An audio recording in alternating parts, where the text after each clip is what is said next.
Tadi sudah sama barista kedai Lamera sama Mas Jordan tadi dibikinin sama apa? Kopi susu polos. Terus tadi yang sudah saya di awal tadi kopi susu aren ya. Judulnya tadi apa?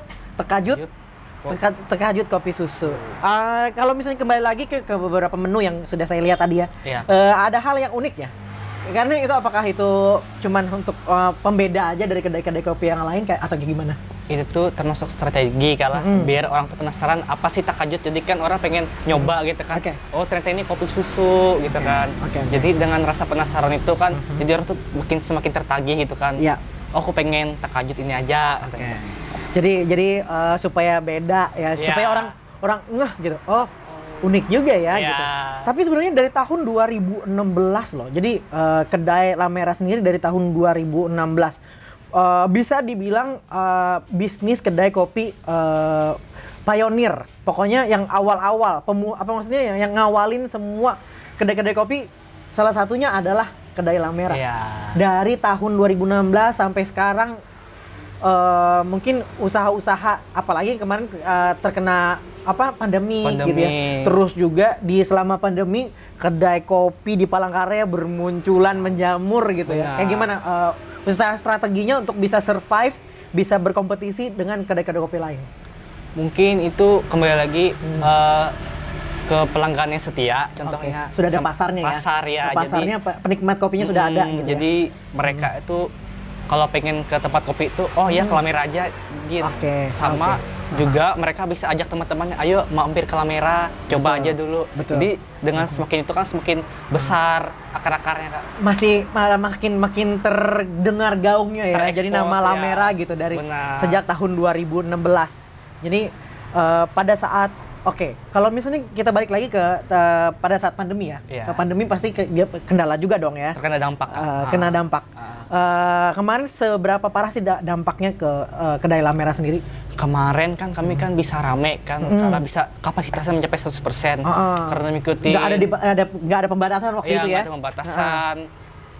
Tapi tetap mengikuti protokol ya Kak, memakai masker, cuci tangan. Tapi ketika terkena PPKM yang level 4 pertama kali kemarin itu, ketika orang yang boleh nongkrong tuh dibatasin ininya. Belum lagi kemarin yang bukanya jam berapa sampai jam 5? Jam 5 sore aja ya. Dari jam 3 tutupnya langsung jam 5 aja. 2 jam aja ya. Sisanya take away aja. Jam 8 Itu bedanya. Kadang juga kemarin juga saya sempat ngobrol ke beberapa barista dan juga owner kedai kopi yang ada di Palangkaraya. Selama PPKM kita tuh kayak udah dibatasin gitu ya. Terus juga sebenarnya seperti yang kita bahas tadi, promosi untuk memperkenalkan kopi itu sebenarnya bagaimana sih? Seharusnya dengan langsung bertatap langsung ya, bukan yang kayak langsung sebentar take away langsung pergi, order langsung pergi. Sebenarnya kita menikmati kedai kopi itu kita datang nanya sama baristanya ini kopi apa, beans apa gitu ya. Terus menunya apa aja gitu. Terus bercengkrama di sini gitu ya, ngobrol, mungkin relasi. Ada kenalan-kenalan lain gitu ya. Itu sebenarnya esensinya. Benar. Nah, kalau kedepannya lagi nih dari kedai Lamera sendiri apa rencananya? Kalau kami dari kedai Lamera mungkin kami akan meningkatkan menu-menu baru ya Kak, rencananya. Boleh dikasih bocoran menu-menu barunya seperti mungkin apa? Makanan ya. Oh, menu di food ya? Iya benar, makanan berat contohnya. Oh, jadi di sini ada ini apa namanya? Cemilan aja. Snack bukan yang kayak makan berat. Belum, untuk meals yang Oke, ke depannya bakal ada makanan lagi juga ya? Coming soon. Terus selain itu mungkin ada rencana untuk bikin franchise mungkin?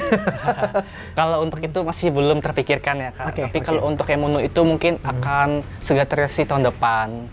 Ya, kita mengingat orang tuh mungkin ada yang pengen perut lapar kan kok. Jadi silakan bisa pesan makanan yang berat gitu kan. Dari Lamera sendiri nih, ada nggak mungkin rencana untuk bikin kolaborasi? Sekarang kan zaman kolaborasi ya. Supaya bisa langsung gitu meningkatkan selling gitu. Kalau untuk itu masih belum ada kabar yang terdengar ya Kak. Tapi kalau misalnya ada, mungkin akan bisa kami bicarakan untuk ikut kerjasama gitu. Selain itu nih, kembali lagi kalau misalnya mendatangkan beans-nya. Selain kalau misalnya dari Temanggung tadi ya, kopi Temanggung dari Jawa. Ada nggak mungkin ke depannya dari kedai La Merah sendiri untuk bisa menggunakan beans dari Kalimantan? Pernah research atau apa gitu? Sebagai barista pasti dong ya, semua informasi research pasti dilakuin untuk menyajikan kopi terbaik. Kalau dari tanah kita sendiri itu masih belum ini terekspos Kak beans-nya. Jadi masih belum terdengar kabarnya. Lebih dari tanah luar sering. Jadi itu ya. Jadi perlu ditingkatkan lagi untuk promosi atau juga itu dia bener kata Mas Jordan, seorang barista nih, udah berpengalaman juga.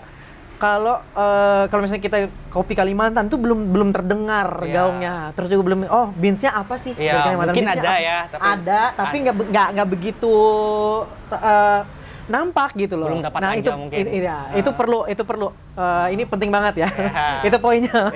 Jadi beans dari Kalimantan perlu untuk diekspos, dipromosikan lebih pokoknya supaya lebih terkenal lagi di kalangan perkopian nasional, lebih lagi nanti untuk bisa diekspor ya, ke luar negeri. Nah, selain itu di sini kan pakai Robusta ya? Iya, Robusta. Adakah mungkin ke depannya untuk nge-blend dengan Arabica ataupun juga ini kopi Liberica? Mungkin campuran-campuran seperti itu. Ada rencana nggak? Ada rencana. Kami akan mencampur Robusta sama Arabica itu perbandingannya 60-40 Kak. Oke. 60-nya apa?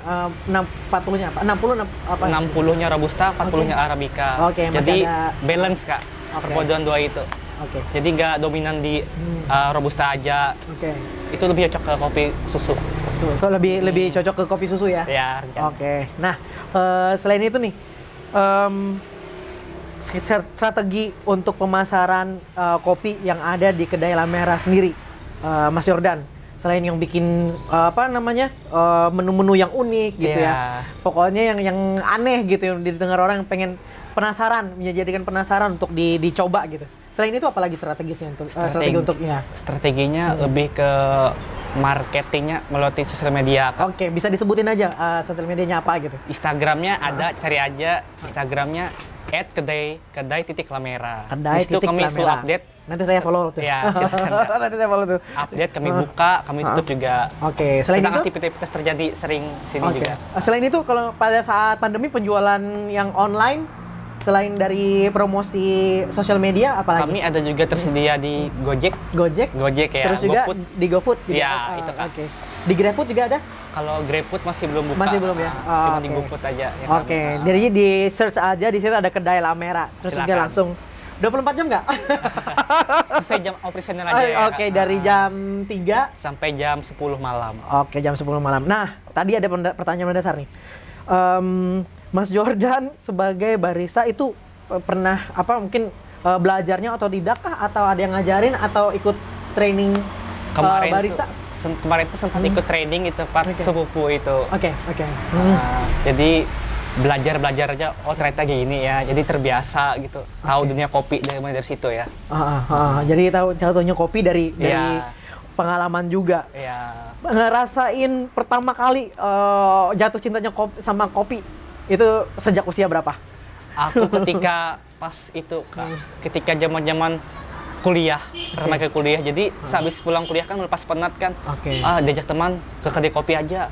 Awalnya kan aku nggak biasa kopi kan, kalau yang ketua kopi itu pahit kan. Kayaknya ternyata ada yang kopi enak, kopi susu gitu. Kopi susu, akhirnya mulai dari situ ya, dari situ mulai kopi itu nggak pahit doang, bisa dikombinasi rasanya antara manis. Ada bervariasi untuk dan berbagai cara untuk menikmati kopi ya. Nah, kedai La Merah sendiri ada mungkin moto atau filosofi kopinya? Kalau kami ada. Ada, apa tuh? Dari kami kedai La Merah itu ada filosofinya, ngopi nggak perlu filosofi. Itu. Apa tuh bisa dijelasin? Kopi itu nggak perlu banyak makna lah. Pokoknya ngopi aja gitu ya. Pokoknya seruput aja kopinya ya. Oke deh. Terima kasih banyak ya Mas Jordan dan juga karir baristanya bisa lebih lagi ke depannya. Amin. Terus juga terima kasih loh, tadi udah direcokin ke di belakang barnya. Terus juga sudah dibikinin menu ataupun juga signature dari kedai kopi La Merah. Oke, terima kasih banyak. dan sukses selalu. Amin. Dan yang pastinya penikmat kopi, sekian dulu kebersamaan kita di acara Ngopi untuk edisi kali ini. Kita ketemu lagi next time ya di edisi mendatang. Saya Imam Sinyo, sampai jumpa. Dadah. Dadah.